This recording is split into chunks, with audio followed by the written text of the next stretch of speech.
Spinoza a expliqué pourquoi les commandements n'ont pas été écrits par Dieu, mais par des politiciens. Introduction. Imaginez un instant que tout ce que vous avez cru savoir sur les fondements de notre civilisation soit remis en question par un seul homme. Un homme qui, armé uniquement de sa raison, a osé défier 2000 ans de tradition religieuse. Cet homme, c'est Baruch Spinoza, et son analyse des Écritures saintes reste à ce jour l'une des plus révolutionnaires de l'histoire de la pensée humaine. Si vous aimez les histoires inspirantes de courage intellectuel, n'oubliez pas de vous abonner à la chaîne pour ne manquer aucun moment de cette incroyable épopée philosophique. Et dites-moi en commentaire de quel pays vous nous regardez et à quelle heure vous visionnez cette vidéo. Pour ceux qui regardent sur mobile, un petit coup de pouce en appuyant sur j'aime nous aide énormément à faire découvrir cette histoire à plus de personnes. Mais revenons à notre histoire. Que se passerait-il si je vous disais que les 10 commandements,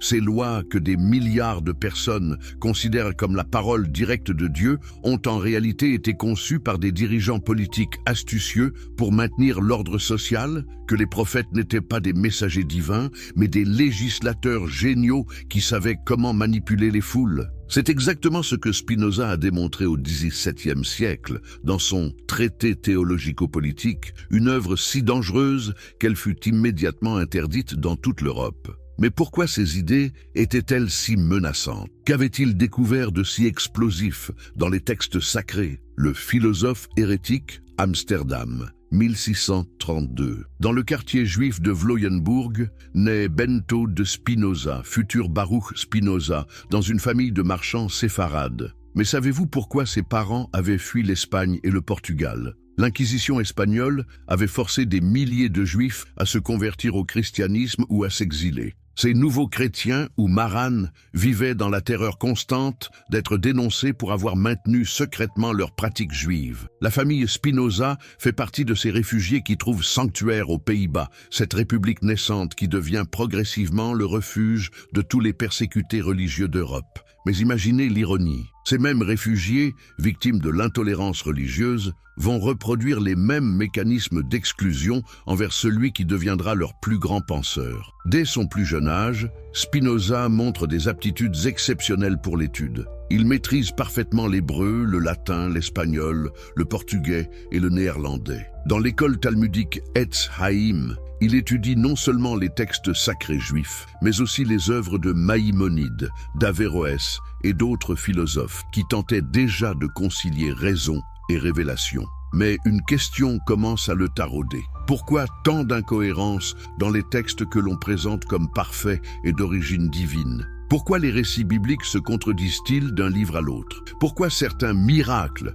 ressemblent-ils étrangement à des phénomènes naturels mal compris? En 1656, à l'âge de 23 ans, Spinoza franchit le point de non-retour. Lors d'une discussion théologique houleuse, il exprime publiquement ses doutes sur l'origine divine des Écritures et sur l'immortalité de l'âme. Ses coreligionnaires, déjà inquiets de ces questions iconoclastes, décident qu'il est temps d'agir. Le 27 juillet 1656, dans la synagogue portugaise d'Amsterdam, résonne le plus célèbre anathème de l'histoire de la philosophie. Écoutez ces mots terrifiants. Par la sentence des anges et le jugement des saints, nous excommunions, maudissons et anathématisons Baruch de Spinoza. Qu'il soit maudit le jour et maudit la nuit, maudit quand il se couche et maudit quand il se lève, maudit quand il sort et maudit quand il entre. Mais pourquoi une telle violence verbale? Qu'avait donc dit Spinoza de si scandaleux? Il avait simplement appliqué les principes de la raison critique aux textes sacrés, comme on l'aurait fait pour n'importe quel document historique. Il avait osé suggérer que Moïse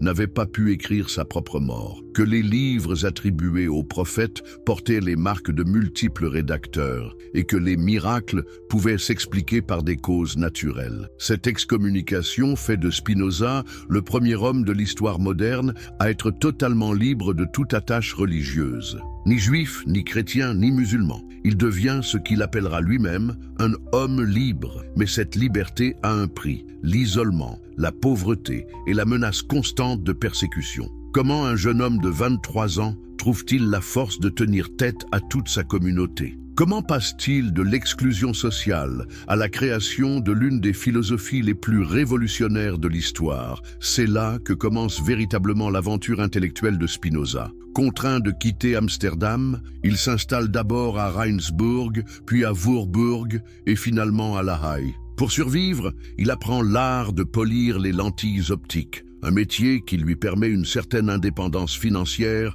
tout en restant dans l'ombre. Mais cette activité manuelle cache une activité intellectuelle d'une intensité extraordinaire. Dans sa petite maison de La Haye, Spinoza développe une méthode d'analyse des textes sacrés qui va révolutionner pour toujours notre compréhension de la religion. Sa méthode ? Traiter la Bible comme n'importe quel autre livre ancien, en analysant son style, ses contradictions, ses anachronismes et surtout les intérêts politiques qui transparaissent derrière chaque prescription divine. L'anatomie du pouvoir religieux. Mais comment un homme seul, armé uniquement de sa raison, peut-il remettre en cause des millénaires de traditions religieuses? Spinoza commence par poser une question révolutionnaire. À qui profite la religion ? Qui gagne quand le peuple croit que les lois viennent directement de Dieu plutôt que des hommes? Pour comprendre la génialité de l'analyse spinozienne, transportons-nous dans l'Antiquité. Imaginez-vous à la place de Moïse face à un peuple de nomades rebelles, tout juste sortis d'Égypte. Comment maintenir l'ordre et l'unité parmi ces tribus disparates?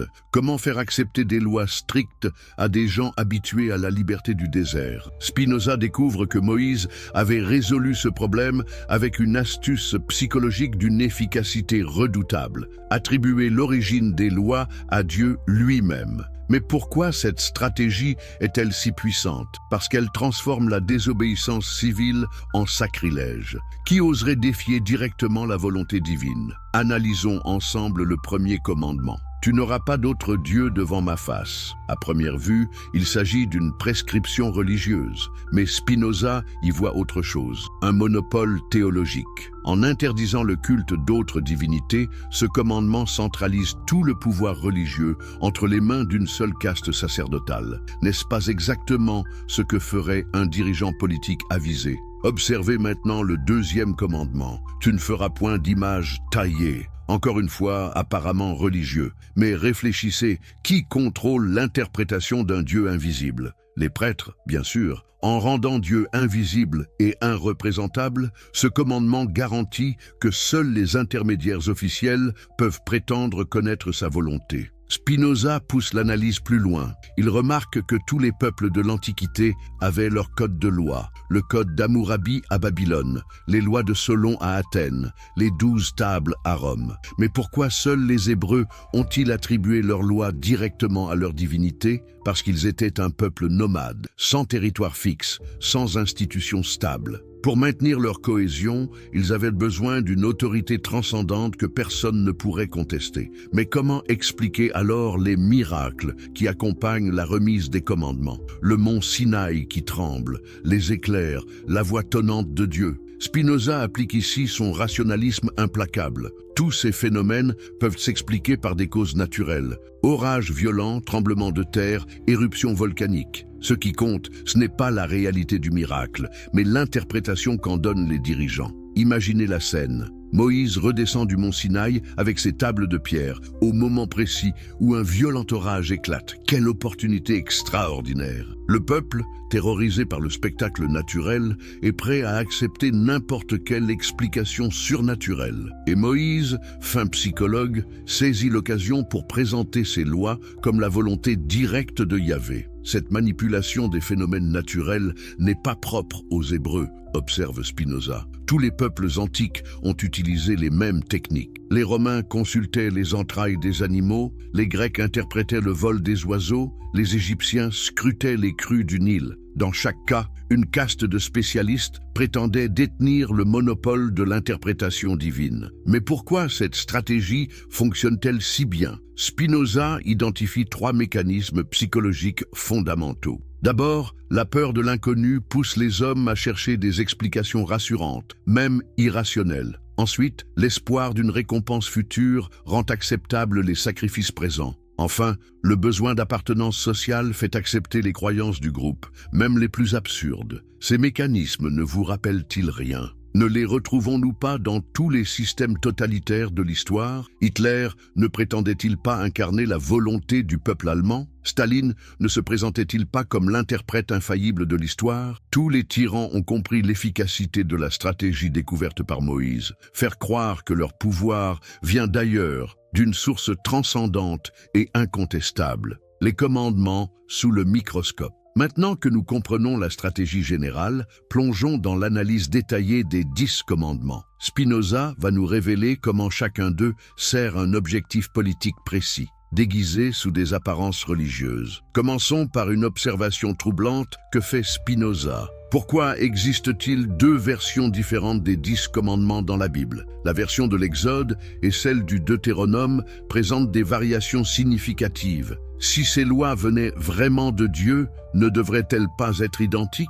Cette simple constatation suffit à ébranler la théorie de l'origine divine. Mais creusons plus profond. Spinoza divise les commandements en 2 catégories distinctes. Les 4 premiers concernent le rapport à Dieu et établissent le monopole religieux. Les 6 suivants régissent les relations sociales et maintiennent l'ordre civil. Cette division n'est pas accidentelle. Elle reflète les 2 piliers de tout pouvoir théocratique. Analysons le 4e commandement. Souviens-toi du jour du sabbat pour le sanctifier. Apparemment, il s'agit d'une prescription religieuse innocente, mais Spinoza y voit un mécanisme de contrôle social d'une subtilité redoutable. En obligeant tout le peuple à cesser ses activités le même jour, ce commandement crée un rythme collectif qui renforce la cohésion sociale et permet aux autorités religieuses de rassembler régulièrement leurs ouailles. Plus intéressant encore, le sabbat interdit le travail, mais pas seulement aux Hébreux. Il l'interdit aussi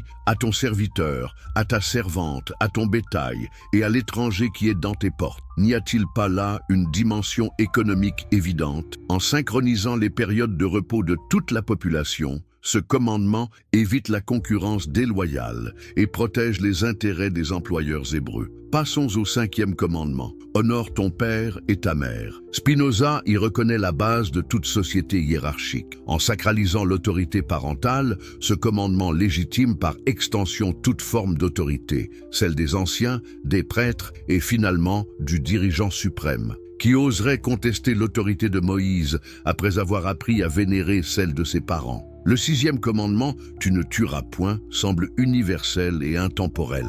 Mais Spinoza nous fait remarquer une anomalie troublante. Ce même Moïse qui interdit le meurtre ordonne ailleurs l'extermination de peuples entiers. Comment expliquer cette contradiction? Simple, l'interdiction ne s'applique qu'à l'intérieur du groupe. Elle vise à maintenir la paix civile entre Hébreux, pas à établir un principe moral universel. Cette relativité morale se retrouve dans le 8e commandement. Tu ne voleras point. Là encore, l'interdiction concerne uniquement les relations intracommunautaires. Elle ne s'applique pas au pillage des peuples conquis, explicitement autorisés par d'autres passages bibliques. N'y a-t-il pas là une logique purement tribale, incompatible avec une morale universelle d'origine divine? Le 9e commandement révèle peut-être le mieux la dimension politique de la législation mosaïque. Tu ne porteras point de faux témoignages contre ton prochain. En apparence, il s'agit de protéger la vérité. En réalité, observe Spinoza, ce commandement vise à préserver l'ordre judiciaire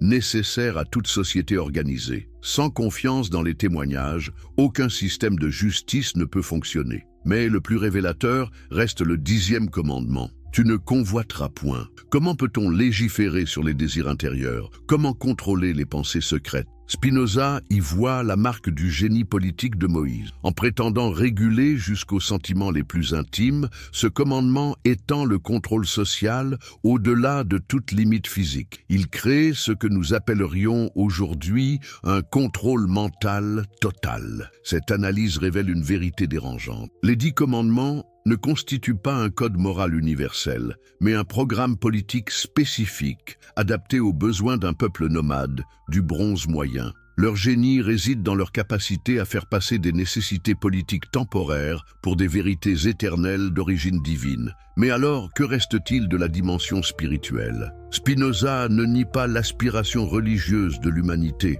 Il distingue simplement entre la religiosité authentique qui pousse vers la justice et l'amour du prochain et la religion institutionnelle qui sert d'instrument de domination politique. Cette distinction explique pourquoi Spinoza peut critiquer férocement les institutions religieuses tout en maintenant une profonde spiritualité. Pour lui, le vrai message religieux se résume à une formule simple, la justice et la charité. Tout le reste n'est que superstructure politique, variable selon les époques et les circonstances. Cette révélation ne devrait-elle pas nous amener à repenser entièrement notre rapport au texte sacré? Ne devrions-nous pas apprendre à distinguer entre le noyau éthique universel et l'enrobage culturel particulier? N'est-ce pas exactement ce que fait Spinoza en proposant sa religion universelle, débarrassée de tout dogme sectaire? L'analyse spinozienne des commandements nous confronte à une question fondamentale. Sommes-nous prêts à accepter que nos certitudes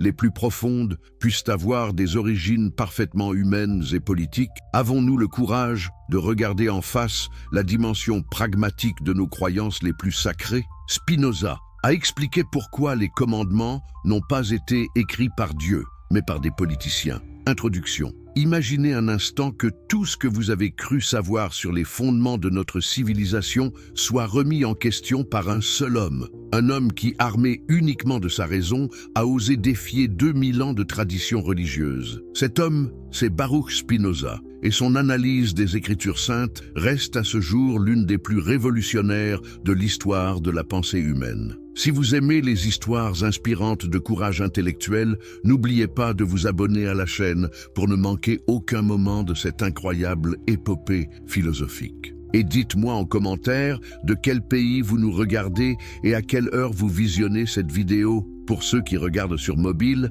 un petit coup de pouce en appuyant sur j'aime nous aide énormément à faire découvrir cette histoire à plus de personnes. Mais revenons à notre histoire. Que se passerait-il si je vous disais que les 10 commandements, ces lois que des milliards de personnes considèrent comme la parole directe de Dieu, ont en réalité été conçus par des dirigeants politiques astucieux pour maintenir l'ordre social, que les prophètes n'étaient pas des messagers divins, mais des législateurs géniaux qui savaient comment manipuler les foules? C'est exactement ce que Spinoza a démontré au XVIIe siècle dans son Traité théologico-politique, une œuvre si dangereuse qu'elle fut immédiatement interdite dans toute l'Europe. Mais pourquoi ces idées étaient-elles si menaçantes? Qu'avait-il découvert de si explosif dans les textes sacrés? Le philosophe hérétique Amsterdam, 1632. Dans le quartier juif de Vloyenburg, naît Bento de Spinoza, futur Baruch Spinoza, dans une famille de marchands séfarades. Mais savez-vous pourquoi ses parents avaient fui l'Espagne et le Portugal?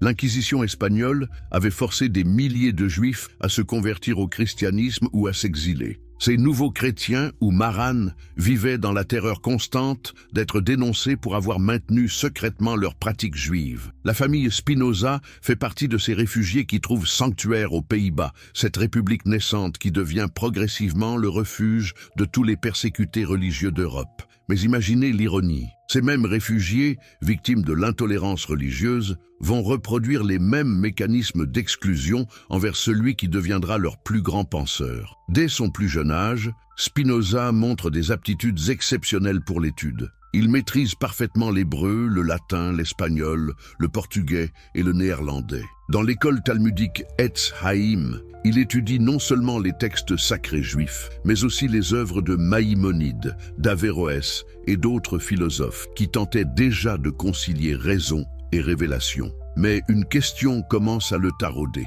Pourquoi tant d'incohérences dans les textes que l'on présente comme parfaits et d'origine divine? Pourquoi les récits bibliques se contredisent-ils d'un livre à l'autre? Pourquoi certains miracles ressemblent-ils étrangement à des phénomènes naturels mal compris? En 1656, à l'âge de 23 ans, Spinoza franchit le point de non-retour. Lors d'une discussion théologique houleuse, il exprime publiquement ses doutes sur l'origine divine des Écritures et sur l'immortalité de l'âme. Ses coreligionnaires, déjà inquiets de ces questions iconoclastes, décident qu'il est temps d'agir. Le 27 juillet 1656, dans la synagogue portugaise d'Amsterdam, résonne le plus célèbre anathème de l'histoire de la philosophie. Écoutez ces mots terrifiants. par la sentence des anges et le jugement des saints, nous excommunions, maudissons et anathématisons Baruch de Spinoza, qu'il soit maudit le jour et maudit la nuit, maudit quand il se couche et maudit quand il se lève,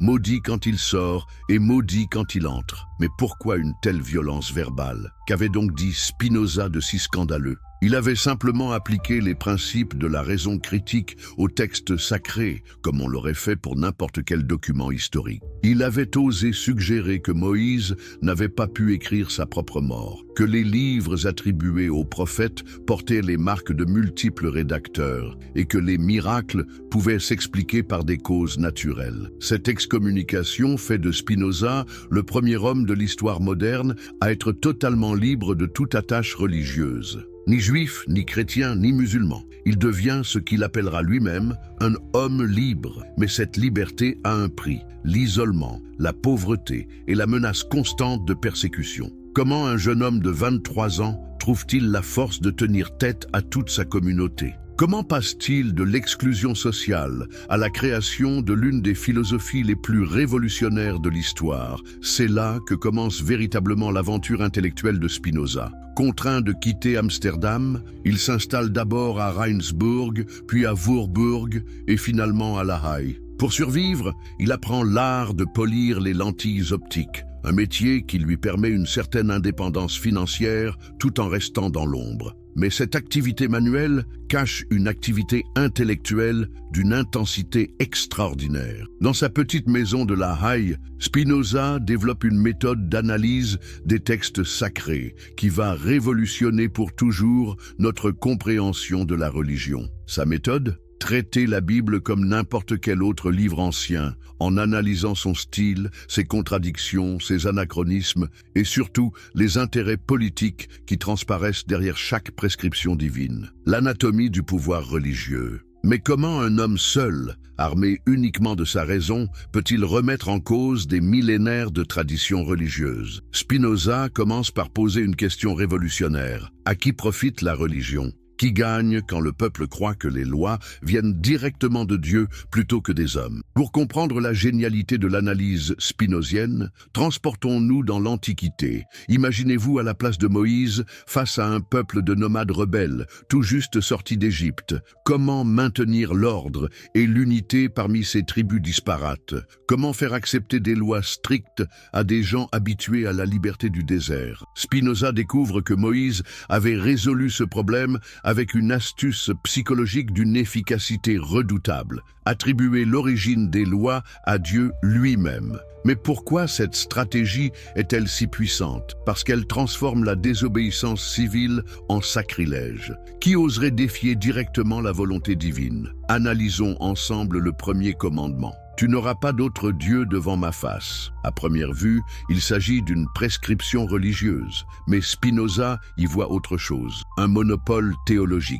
En interdisant le culte d'autres divinités, ce commandement centralise tout le pouvoir religieux entre les mains d'une seule caste sacerdotale. N'est-ce pas exactement ce que ferait un dirigeant politique avisé? Observez maintenant le deuxième commandement. Tu ne feras point d'image taillée. Encore une fois, apparemment religieux. Mais réfléchissez, qui contrôle l'interprétation d'un Dieu invisible? Les prêtres, bien sûr. En rendant Dieu invisible et irreprésentable, ce commandement garantit que seuls les intermédiaires officiels peuvent prétendre connaître sa volonté. Spinoza pousse l'analyse plus loin. Il remarque que tous les peuples de l'Antiquité avaient leur code de loi, le code d'Hammurabi à Babylone, les lois de Solon à Athènes, les 12 tables à Rome. Mais pourquoi seuls les Hébreux ont-ils attribué leurs lois directement à leur divinité? Parce qu'ils étaient un peuple nomade, sans territoire fixe, sans institution stable. Pour maintenir leur cohésion, ils avaient besoin d'une autorité transcendante que personne ne pourrait contester. Mais comment expliquer alors les miracles qui accompagnent la remise des commandements? Le mont Sinaï qui tremble, les éclairs, la voix tonnante de Dieu. Spinoza applique ici son rationalisme implacable. Tous ces phénomènes peuvent s'expliquer par des causes naturelles. Orages violents, tremblements de terre, éruptions volcaniques. Ce qui compte, ce n'est pas la réalité du miracle, mais l'interprétation qu'en donnent les dirigeants. Imaginez la scène. Moïse redescend du mont Sinaï avec ses tables de pierre, au moment précis où un violent orage éclate. Quelle opportunité extraordinaire! Le peuple, terrorisé par le spectacle naturel, est prêt à accepter n'importe quelle explication surnaturelle. Et Moïse, fin psychologue, saisit l'occasion pour présenter ses lois comme la volonté directe de Yahvé. Cette manipulation des phénomènes naturels n'est pas propre aux Hébreux, observe Spinoza. Tous les peuples antiques ont utilisé les mêmes techniques. Les Romains consultaient les entrailles des animaux, les Grecs interprétaient le vol des oiseaux, les Égyptiens scrutaient les crues du Nil. Dans chaque cas, une caste de spécialistes prétendait détenir le monopole de l'interprétation divine. Mais pourquoi cette stratégie fonctionne-t-elle si bien? Spinoza identifie 3 mécanismes psychologiques fondamentaux. D'abord, la peur de l'inconnu pousse les hommes à chercher des explications rassurantes, même irrationnelles. Ensuite, l'espoir d'une récompense future rend acceptables les sacrifices présents. Enfin, le besoin d'appartenance sociale fait accepter les croyances du groupe, même les plus absurdes. Ces mécanismes ne vous rappellent-ils rien? Ne les retrouvons-nous pas dans tous les systèmes totalitaires de l'histoire? Hitler ne prétendait-il pas incarner la volonté du peuple allemand? Staline ne se présentait-il pas comme l'interprète infaillible de l'histoire? Tous les tyrans ont compris l'efficacité de la stratégie découverte par Moïse. Faire croire que leur pouvoir vient d'ailleurs, d'une source transcendante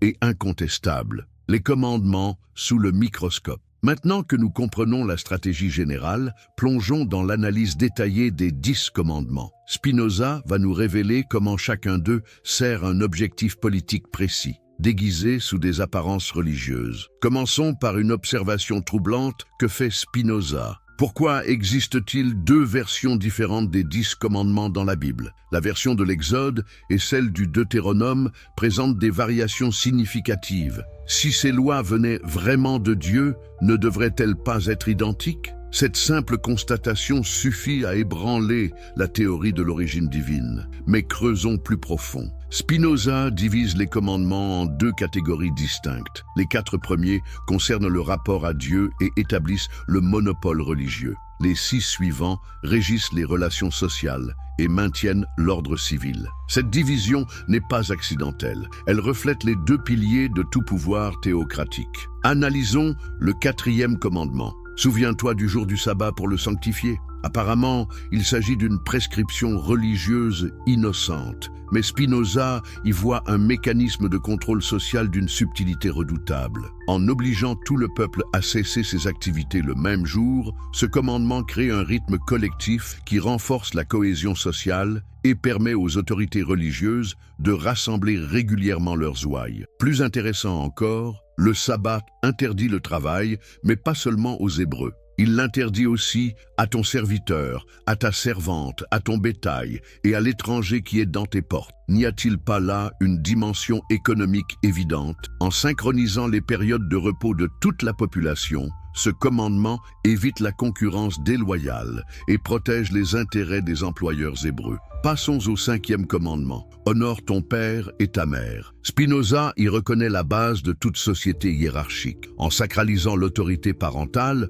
ce commandement légitime par extension toute forme d'autorité, celle des anciens, des prêtres et finalement du dirigeant suprême. Qui oserait contester l'autorité de Moïse après avoir appris à vénérer celle de ses parents? Le 6e commandement, tu ne tueras point, semble universel et intemporel. Mais Spinoza nous fait remarquer une anomalie troublante. Ce même Moïse qui interdit le meurtre ordonne ailleurs l'extermination de peuples entiers. Comment expliquer cette contradiction? Simple, l'interdiction ne s'applique qu'à l'intérieur du groupe. Elle vise à maintenir la paix civile entre Hébreux, pas à établir un principe moral universel. Cette relativité morale se retrouve dans le 8e commandement. Tu ne voleras point. Là encore, l'interdiction concerne uniquement les relations intracommunautaires. Elle ne s'applique pas au pillage des peuples conquis, explicitement autorisés par d'autres passages bibliques. N'y a-t-il pas là une logique purement tribale, incompatible avec une morale universelle d'origine divine?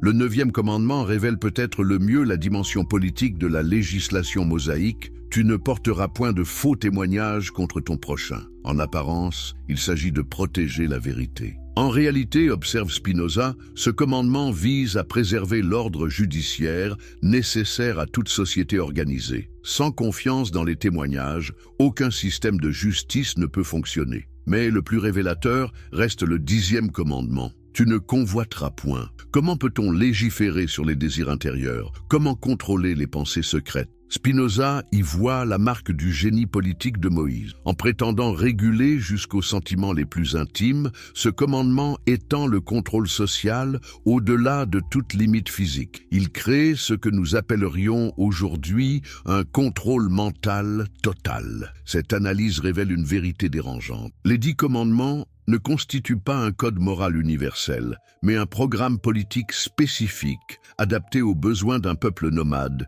du bronze moyen. Leur génie réside dans leur capacité à faire passer des nécessités politiques temporaires pour des vérités éternelles d'origine divine. Mais alors, que reste-t-il de la dimension spirituelle? Spinoza ne nie pas l'aspiration religieuse de l'humanité. Il distingue simplement entre la religiosité authentique qui pousse vers la justice et l'amour du prochain et la religion institutionnelle qui sert d'instrument de domination politique. Cette distinction explique pourquoi Spinoza peut critiquer férocement les institutions religieuses tout en maintenant une profonde spiritualité. Pour lui, le vrai message religieux se résume à une formule simple, la justice et la charité. Tout le reste n'est que superstructure politique, variable selon les époques et les circonstances. Cette révélation ne devrait-elle pas nous amener à repenser entièrement notre rapport au texte sacré? Ne devrions-nous pas apprendre à distinguer entre le noyau éthique universel et l'enrobage culturel particulier?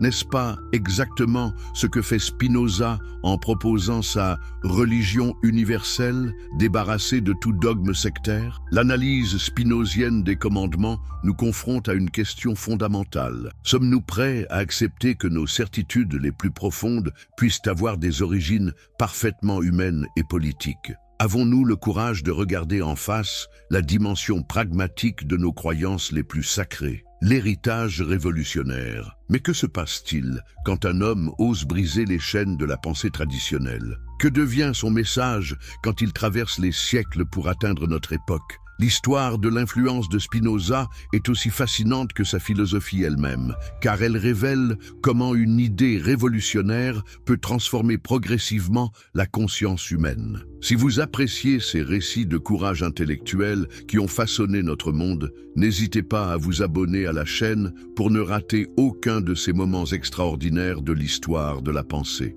Et dites-moi en commentaire de quel pays nous regardez-vous en ce moment et à quelle heure découvrez-vous cette histoire. Pour nos amis qui nous suivent sur mobile, un petit like nous aide énormément à partager ces découvertes avec le plus grand nombre. La mort de Spinoza, en 1677, à seulement 44 ans, marque le début d'une aventure posthume extraordinaire. Imaginez, cet homme qui avait vécu dans l'ombre, rejeté par sa communauté, ignoré par la plupart de ses contemporains, va progressivement devenir l'un des penseurs les plus influents de l'histoire occidentale. Mais comment cette transformation s'est-elle opérée? Dès 1678, un an après sa mort, ses amis fidèles publient clandestinement ses œuvres complètes sous le titre Opera Postuma. Ces livres circulent d'abord en secret, de main en main, comme une littérature interdite. Pourquoi cette clandestinité? Parce que les autorités religieuses et politiques de toute l'Europe comprennent instinctivement le danger que représentent les idées spinoziennes pour l'ordre établi. En France, Louis XIV fait brûler publiquement les œuvres de Spinoza. En Hollande même, patrie de la tolérance, ces livres sont officiellement interdits. L'Église catholique les place à l'index des livres prohibés. Mais pouvait-on vraiment arrêter la propagation d'idées dont la logique interne était si puissante? C'est ici que commence l'une des plus belles histoires de résistance intellectuelle de l'histoire européenne. Dans les salons parisiens du XVIIIe siècle, une poignée de philosophes courageux commence à étudier secrètement l'œuvre du maudit d'Amsterdam. Qui sont ces hommes téméraires qui osent défier l'interdit? Pierre Bayle, d'abord, ce huguenot exilé qui, dans son dictionnaire historique et critique, fait l'éloge de Spinoza tout en feignant de le critiquer. Technique subtile. En prétendant réfuter les thèses spinoziennes, Bayle les expose en détail et permet à ses lecteurs attentifs de juger par eux-mêmes. N'est-ce pas là l'art suprême de la résistance intellectuelle? Puis vient Voltaire, ce génie de la polémique qui comprend immédiatement la puissance révolutionnaire de la critique biblique spinozienne. Dans ses questions sur l'encyclopédie, il reprend point par point les arguments de Spinoza contre l'origine divine des Écritures. Mais Voltaire va plus loin. Il popularise ses idées en les rendant accessibles au grand public cultivé. Imaginez l'impact de ces révélations sur la société française du XVIIIe siècle. Pendant des siècles, l'Église avait maintenu son autorité en présentant la Bible comme la parole littérale de Dieu. Et voilà qu'un philosophe hollandais, relayé par les penseurs des Lumières, démontrait méthodiquement que ces textes étaient des productions humaines, marquées par leur époque et leurs préoccupations politiques. Denis Diderot pousse l'audace encore plus loin. Dans ses pensées philosophiques, il écrit « Il y a plus de philosophie dans quelques pages de Spinoza que dans tous les livres de théologie qui aient jamais été écrits. » Phrase terrible qui place un excommunié au-dessus de toute la tradition chrétienne. Mesurez-vous la révolution mentale que représente une telle déclaration. Mais c'est peut-être avec d'Holbach que l'influence de Spinoza atteint son apogée révolutionnaire. Dans son Système de la nature, ce baron allemand installé à Paris développe un matérialisme athée directement inspiré de la philosophie spinozienne. Plus question de demi-mesure ou de précautions oratoires. D'Holbach affirme ouvertement que la religion n'est qu'un instrument de domination politique.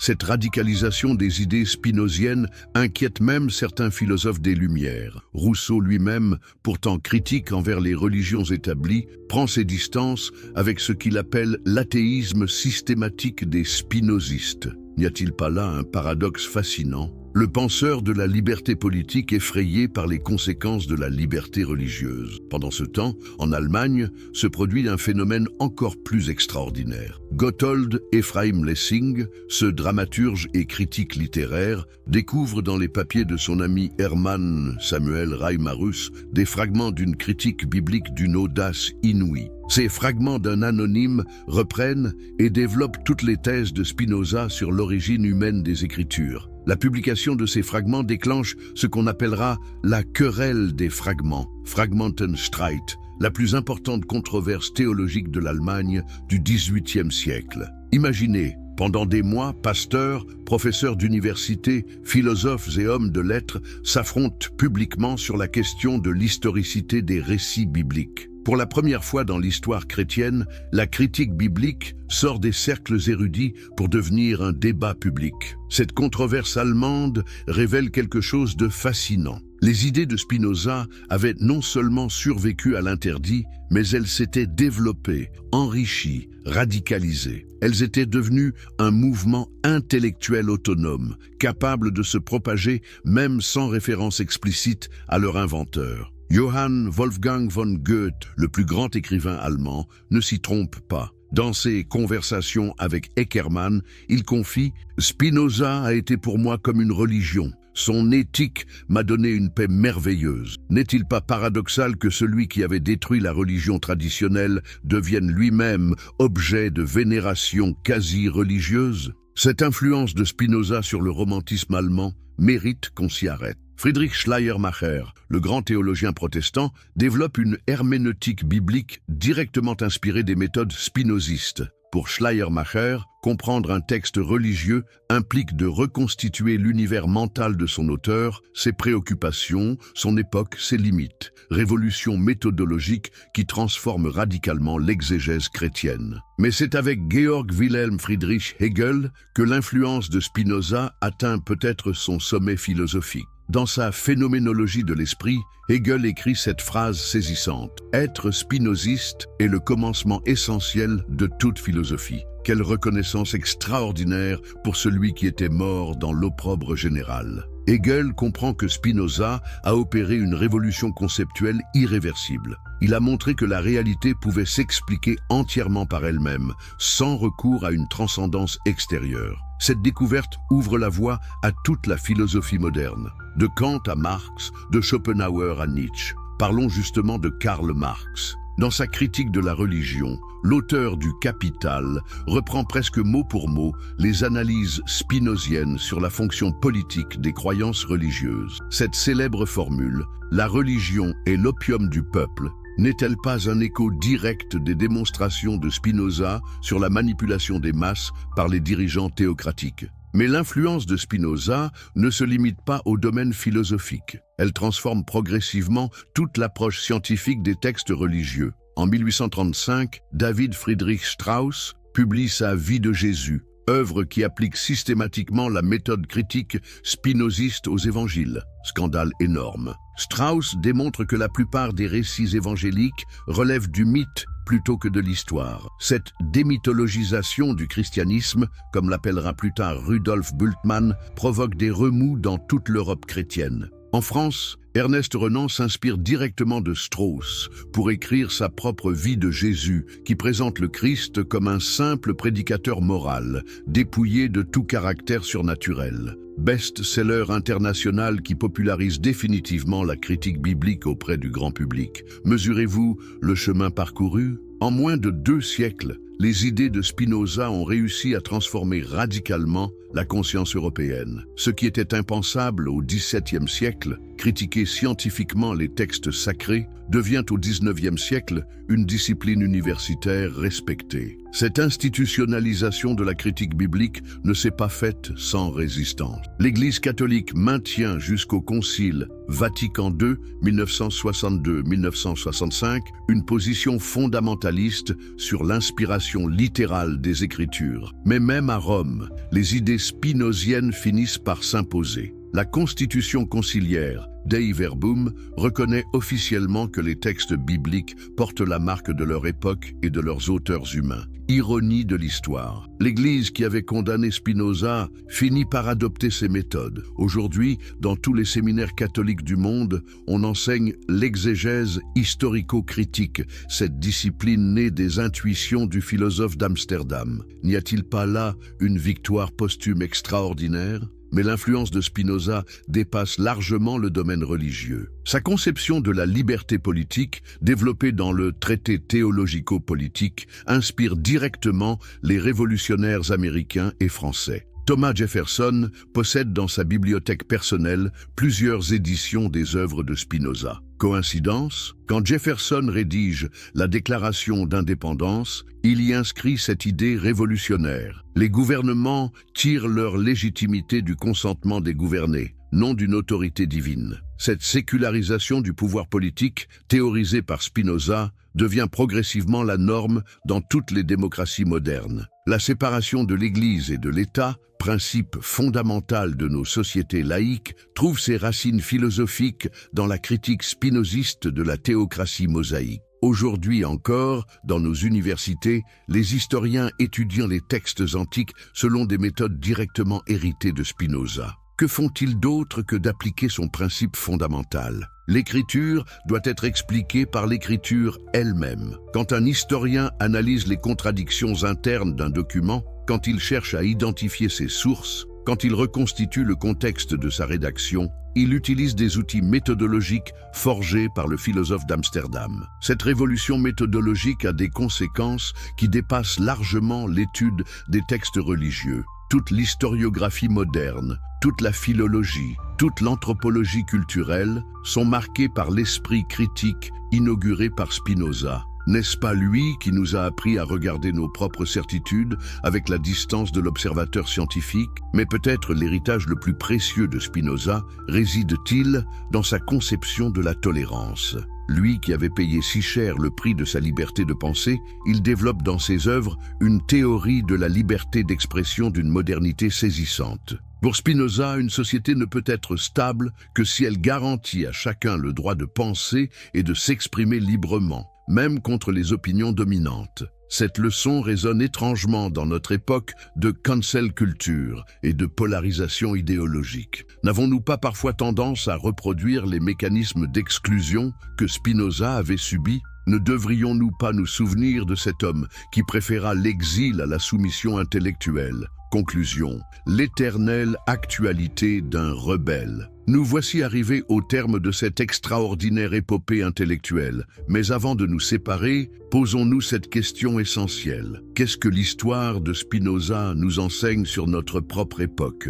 Quelles leçons pouvons-nous tirer de son courage exemplaire? La première leçon, c'est que la vérité n'a pas besoin d'autorisation pour exister. Quand Spinoza entreprend sa critique des Écritures, il ne demande la permission à personne. Il ne sollicite l'approbation ni des rabbins, ni des pasteurs, ni des professeurs d'université. Il se contente d'ouvrir les yeux et de regarder. N'est-ce pas là le véritable esprit scientifique, cette capacité à observer la réalité sans se laisser aveugler par les préjugés? Dans notre monde moderne, submergé d'informations et de désinformations, cette leçon spinoziste prend une résonance particulière. Combien de fois acceptons-nous des affirmations sans les vérifier? Combien de fois répétons-nous des opinions sans les examiner? Spinoza nous rappelle qu'il n'y a pas de vérité héritée. Chaque génération doit reconquérir la connaissance par son propre effort critique. La deuxième leçon concerne le courage intellectuel. Spinoza savait parfaitement les conséquences de ses prises de position. Il connaissait le prix de la liberté de penser, l'isolement, l'incompréhension, parfois la persécution. Mais il a fait le choix de la vérité plutôt que du confort social. Combien d'entre nous seraient prêts à payer un tel prix pour leurs convictions? Cette question n'est pas rhétorique. Dans nos sociétés démocratiques, nous bénéficions de libertés que Spinoza n'avait pas. Mais utilisons-nous vraiment cette liberté? Osons-nous remettre en question les opinions dominantes de notre époque? Avons-nous le courage de défendre des idées impopulaires si nous les croyons justes? La troisième leçon porte sur la méthode. Spinoza ne s'est pas contenté de critiquer, il a proposé une alternative. Sa méthode d'analyse rationnelle des textes anciens reste aujourd'hui un modèle de rigueur intellectuelle. Elle nous enseigne qu'on peut examiner critiquement les traditions sans les détruire aveuglément, qu'on peut respecter le passé tout en refusant d'en être prisonnier. Cette attitude équilibrée nous manque souvent aujourd'hui. Nous oscillons entre un conservatisme aveugle qui refuse tout changement et un progressisme destructeur qui rejette en bloc l'héritage du passé. Spinoza nous montre une troisième voie, celle de la critique constructive qui sépare le grain de l'ivraie, qui préserve les valeurs éternelles tout en se débarrassant des scories temporelles. La quatrième leçon concerne la tolérance. Paradoxalement, cet homme qui avait été excommunié pour ses idées développe l'une des premières théories modernes de la liberté religieuse. Il comprend que la diversité des opinions n'est pas un danger pour la société, mais au contraire une richesse. Une société qui n'accepte qu'une seule façon de penser se condamne à la stagnation intellectuelle. Cette leçon résonne particulièrement dans notre époque de tensions identitaires et religieuses. Spinoza nous rappelle que la paix sociale ne naît pas de l'uniformité imposée, mais du respect mutuel des différences. Il nous enseigne qu'on peut critiquer une religion sans haïr ses fidèles, qu'on peut défendre la laïcité sans verser dans l'anticléricalisme primaire. La cinquième leçon porte sur la persévérance. L'influence de Spinoza ne s'est pas exercée immédiatement. Il a fallu plus d'un siècle pour que ces idées commencent à transformer la conscience européenne. Cette lenteur nous enseigne une vérité fondamentale. Les révolutions intellectuelles authentiques ne se font pas dans le bruit et la fureur, mais dans la patience et la durée. Cette leçon devrait nous consoler dans nos moments de découragement. Quand nous avons l'impression que l'ignorance et le fanatisme triomphent, souvenons-nous de Spinoza. Souvenons-nous que les idées justes finissent toujours par l'emporter, même si ce n'est pas toujours de notre vivant. La vérité a pour elle l'éternité. Elle peut attendre. Enfin, la dernière leçon est peut-être la plus importante, l'universalité de la condition humaine. Spinoza nous a montré que derrière les différences apparentes des religions et des cultures se cachent les mêmes mécanismes psychologiques et politiques. Les hommes du XXIe siècle ne sont pas fondamentalement différents de ceux du temps de Moïse. Ils ont les mêmes peurs, les mêmes espoirs, les mêmes faiblesses. Cette universalité nous permet de comprendre notre époque à travers le prisme de l'histoire. Les populistes contemporains n'utilisent-ils pas les mêmes techniques que les démagogues antiques? Les gourous de notre temps ne reprennent-ils pas les méthodes des prophètes d'autrefois? En nous apprenant à décrypter les mécanismes du pouvoir religieux dans l'Antiquité, Spinoza nous donne les clés pour comprendre les manipulations d'aujourd'hui. Alors, que faire de cet héritage? Comment honorer la mémoire de ce grand homme? La réponse est simple, en continuant son œuvre, en gardant vivant l'esprit critique qu'il a incarné, en refusant de accepter aveuglément les autorités de notre temps, qu'elles soient religieuses, politiques ou médiatiques. Cela ne signifie pas qu'il faut tout rejeter par principe. Spinoza lui-même n'était pas un nihiliste, il cherchait la vérité, pas la destruction. Mais il nous enseigne qu'aucune autorité ne doit être exemptée d'examen critique, qu'aucune tradition ne peut prétendre à l'infaillibilité. Dans un monde où l'information circule à la vitesse de la lumière, où les fake news se propagent plus vite que les vérifications, nous avons plus que jamais besoin de l'esprit spinoziste. Nous avons besoin d'hommes et de femmes capables de prendre du recul, d'analyser froidement les discours dominants, de distinguer entre les faits établis et les opinions déguisées en vérité. Mais attention, hériter de Spinoza ne signifie pas devenir des sceptiques désabusés qui ne croient plus à rien. Au contraire, cela signifie devenir des chercheurs de vérité plus exigeants, plus rigoureux, plus honnêtes. Spinoza croyait passionnément à la vérité. C'est précisément pour cela qu'il refusait les contrefaçons. L'histoire de Spinoza nous enseigne finalement que la liberté de penser n'est jamais acquise définitivement. Chaque génération doit la reconquérir contre les forces qui tentent de l'entraver. Ces forces changent de visage selon les époques. Hier, l'Inquisition, aujourd'hui la pensée unique médiatique, mais elles existent toujours. Le message ultime de Spinoza pourrait se résumer ainsi: « Aie le courage de penser par toi-même ». C'est un message éternellement actuel, éternellement nécessaire. Car tant qu'il y aura des hommes pour chercher la vérité et d'autres pour la dissimuler, tant qu'il y aura des esprits libres et des pouvoirs oppressifs, l'exemple de Spinoza restera vivant. En terminant cette histoire extraordinaire, je vous pose une dernière question. Êtes-vous prêt à devenir les Spinoza de votre époque? Êtes-vous prêt à questionner vos propres certitudes, à examiner critiquement les discours qui vous entourent, à chercher la vérité même si elle dérange? Si cette histoire vous a touché, si elle vous a fait réfléchir, alors elle aura rempli son rôle. Car la meilleure façon d'honorer Spinoza, c'est de continuer à penser librement. N'oubliez jamais, il y a plus de 3 siècles, un homme seul a eu le courage de défier l'opinion unanime de son époque. Il l'a payé cher, mais son exemple continue à éclairer notre chemin. À nous maintenant de porter ce flambeau de la pensée libre. À nous de prouver que l'esprit critique peut triompher de tous les obscurantismes. L'aventure de la connaissance continue et vous en êtes les acteurs.